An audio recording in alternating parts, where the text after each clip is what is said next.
My name is Emily. I am 31 years old, and until 6 months ago, I thought I knew everything about the man I loved. The first time I found his wedding ring, I thought it was mine. It was tucked into the pocket of his coat, the coat he never let me touch. But when I slid it onto my finger, it didn't fit. And engraved inside were 2 words that would haunt me. Forever. Grace.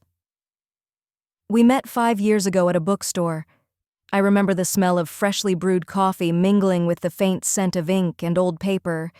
He had this quiet charm, the kind that makes you feel safe before you even know his name. Noah was everything I had ever dreamed of, attentive, gentle, and fiercely loyal, or so I thought.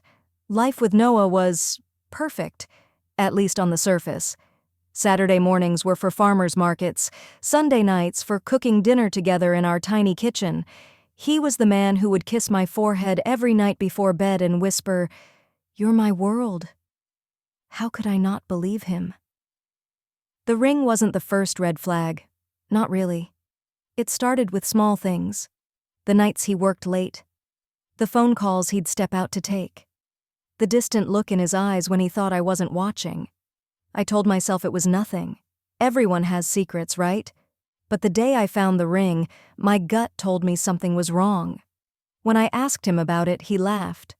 "It's a client's," he said, flashing me that easy smile that always disarmed me. I must have grabbed it by mistake. But something didn't sit right. Why would he pocket someone else's wedding ring? Why would it say "Forever, Grace"? Who was Grace? I started noticing more after that. The way he'd turn his phone screen away when a notification popped up. The nights he'd come home smelling like a perfume I didn't own. One night, when he was in the shower, I did something I never thought I'd do. I checked his phone. The messages were short, but unmistakable. "I miss you. When can I see you again? You'll always be my Grace." My chest felt like it was caving in. This wasn't just a mistake. This was deliberate. And it wasn't just a fling. It was something deeper, something I didn't understand yet. When I confronted him, he didn't deny it, but he didn't explain either. He just stared at me, his face pale and drawn, and said, "Emily, please, I can't talk about this."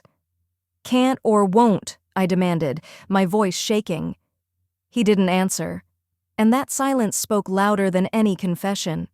The breaking point came 3 weeks later. I'd been digging, piecing together scraps of information. An old photo tucked into a book on his shelf, a name I found on an online registry. And then, one afternoon, I stumbled across it. A marriage certificate. Noah's name. Her name. Grace. They'd been married for 7 years. The room spun as I tried to make sense of it. How could he, the man who promised me forever, already belong to someone else?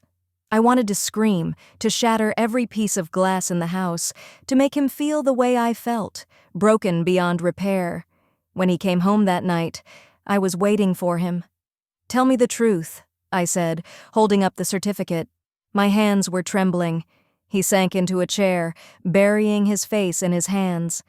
And then he told me everything, about Grace, about their life together, about how she died, and how he'd spent years running from the guilt, from the pain, from the memory of the woman he couldn't save.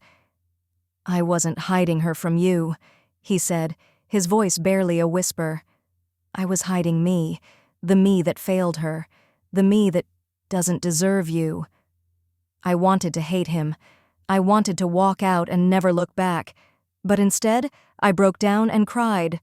Not for me, for him, for Grace, for the pieces of himself he'd buried so deep he thought he'd never find them again. That was 6 months ago. Noah and I are still together, but things aren't the same. They'll never be the same. There are days when I look at him and wonder if I'll ever truly know him, if he'll ever stop punishing himself for something he couldn't control. And then there are days when I catch a glimpse of the man I fell in love with, the man who's trying, in his own imperfect way, to be better, to let me in. Will we make it? I don't know. But for now, I'm holding on to hope. Because sometimes, that's all you can do.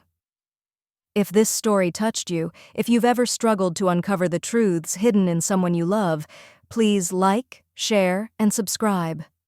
Stories like this remind us that we're not alone. And maybe, just maybe, they help us find the courage to keep going.